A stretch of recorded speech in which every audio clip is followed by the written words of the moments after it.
Model क्या चीज है, types of model, mathematical model क्या चीज है ना। देखिए मॉडल जो होती है किसी भी रियलिटी की वो सिंप्लीफाइड रिप्रेजेंटेशन, ठीक है। हम क्या करते हैं, किसी ओरिजिनल चीज का रेप्लिका जनरेट करने की कोशिश करते हैं जो ओरिजिनल को रिप्रेजेंट करे, ठीक है। मॉडल्स हमारे पास तीन तरह से होते हैं, फिजिकल मॉडल हो गया, मैथमेटिकल मॉडल हो गया, कंप्यूटर बेस्ड मॉडल हो गया, ठीक है। इसके अंदर स्टैटिक वो सिस्टम होगा जो टाइम के लिहाज से चेंज नहीं हो रहा, और डायनामिक वो होगा जो टाइम के लिहाज से चेंज हो रहा। मैथमेटिकल मॉडलिंग और इसकी क्लासिफिकेशन देखते हैं। देखिए मैथमेटिकल मॉडलिंग है, प्रिडिक्शन के लिए यूज की जाती है, फोरकास्टिंग डायग्नोस्टिक के लिए यूज की जाती है, परफॉर्मेंस चेक करने के लिए यूज की जाती है, कंट्रोल सिस्टम डिजाइन करने के लिए इस्तेमाल की जाती है।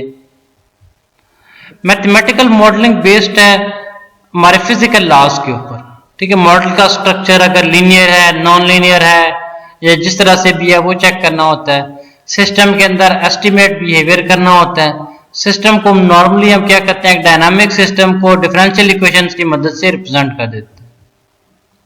अब मैथमेटिकल मॉडल बनाया कैसे जाता है, सबसे पहले तो सिस्टम की डेफिनेशन की जाती है और फिर इसके कंपोनेंट्स को डिफाइन किया जाता है। इसके कंपोनेंट्स को डिफाइन करने बाद वेरिएबल सेट्स किए जाते हैं और अजम्पशंस ली जाती है, ठीक है। असल काम यहां से शुरू होता है, वेरिएबल सेट कर दिए, अजम्पशंस ले ली। अजम्पशंस के बाद उनकी बेसिस पे हमने क्या किया, डिफरेंशियल इक्वेशंस बना ली। जब डिफरेंशियल इक्वेशंस बन गई तो उनका सोल्यूशन फाइंड करने की कोशिश की।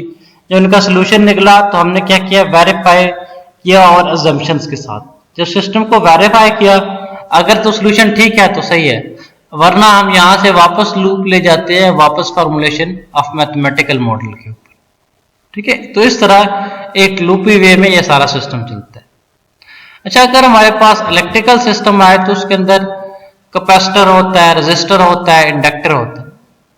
अब देखें इंडक्टर के अंदर V is equal to L D I by D T होता है, इसके अंदर V is equal to R I या आई आर होता है।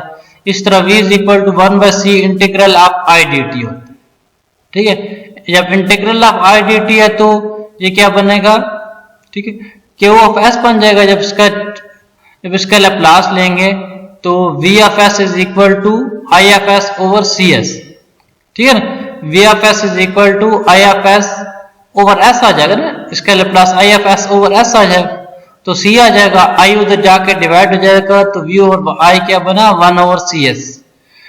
इसी तरह V of S is equal to V is equal to I R है, दोनों तरफ का लैप्लास लिया तो V of S is equal to I of S साथ में R आ जाएगा। जब I उधर जाके डिवाइड हो जाएगा तो यहां सिर्फ R आ जाएगा।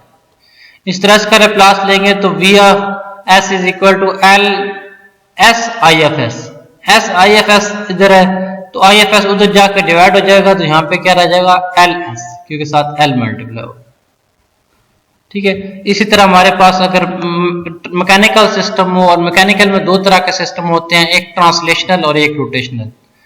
अगर ट्रांसलेशनल स्प्रिंग, डैम्पर या मास हो, स्प्रिंग के केस में हम सिंपली के के साथ मल्टीप्लाई कर देते हैं, डैम्पर के साथ फर्स्ट डेरिवेटिव होता है तो इसलिए साथ में s लिखते हैं, और मास के साथ सेकंड डेरिवेटिव होता है तो इसलिए डबल s लिखते हैं, ठीक है।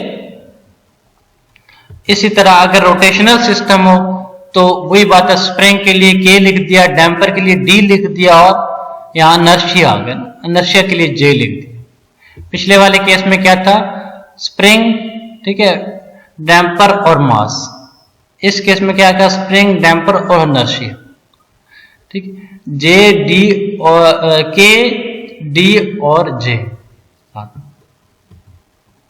अच्छा, मैथमेटिकल मॉडलिंग के लिए हम एफर्ट और फ्लो की इक्वेशन लिखते हैं। जैसे फ्लो एक केस में करंट है, एफर्ट उसके पीछे क्या लग रही है, वोल्टेज लग रहा है।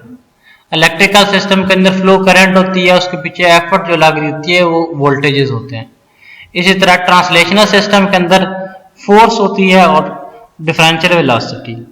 इसी तरह रोटेशनल सिस्टम के अंदर एंगुलर वेलोसिटी और टॉर्क। फ्लूइड सिस्टम हो तो प्रेशर और फ्लो रेट।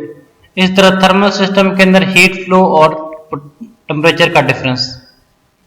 अच्छा, मैथमेटिकल मॉडलिंग के अंदर डिफरेंट क्लासिफिकेशन होती हैं। एक लीनियर सिस्टम हो गया या नॉन लीनियर होगा, ठीक है। जैसे y is equal to 3t है ना, जो आपस में लीनियरली चेंज हो रहा है। इसी तरह y is equal to e raise to power t, ये लीनियर नहीं है, एक्सपोनेंशियल सिस्टम है, तो नॉन लीनियर हुआ। Deterministic versus probabilistic. डिटर्मिनिस्टिक वो होता है जिसका हम किसी ना किसी हद तक क्या करें, प्रिडिक्ट कर सकें, ठीक है। स्टोकेस्टिक वो होता है जिसके बारे, प्रोबेबिलिस्टिक वो होता है जिसको हम सही तरह से प्रिडिक्ट नहीं कर सकते। Static versus dynamic. Static time के लिहाज से चेंज नहीं हो रहा होता और डायनामिक चेंज हो रहा होता है। डिस्क्रीट स्पेसिफिक डिजिटल वैल्यूज के ऊपर एग्जिस्ट करता है और कंटिन्यूस क्या हर जगह के ऊपर एग्जिस्ट करता है। इसी तरह व्हाइट बॉक्स, ब्लैक बॉक्स और ग्रे बॉक्स, ठीक है, ये भी तीन तरह के होते हैं। अच्छा, व्हाइट बॉक्स, ब्लैक बॉक्स और ग्रे बॉक्स क्या होते हैं, मॉडल वो चेक करते हैं। देखिए, ब्लैक बॉक्स मॉडल वो होता है जिसका सिस्टम इनपुट और आउटपुट के बीच में बहुत ज्यादा कॉम्प्लेक्स हो, ठीक है। हम कहते हैं कि वो दोनों के बीच में कोई सिस्टम के डायनामिक्स बहुत ज्यादा कॉम्प्लेक्स हैं या हमें पता ही नहीं। जब बहुत ज्यादा कॉम्प्लेक्स है और हमें पता ही नहीं है तो हमें सिर्फ इनपुट और आउटपुट का पता होता, सिस्टम के डायनामिक्स का नहीं पता होता, ठीक है। तो ऐसे सिस्टम को एक ही सिर्फ इसका फायदा है कि इसको मॉडल करना इजी है, ठीक है।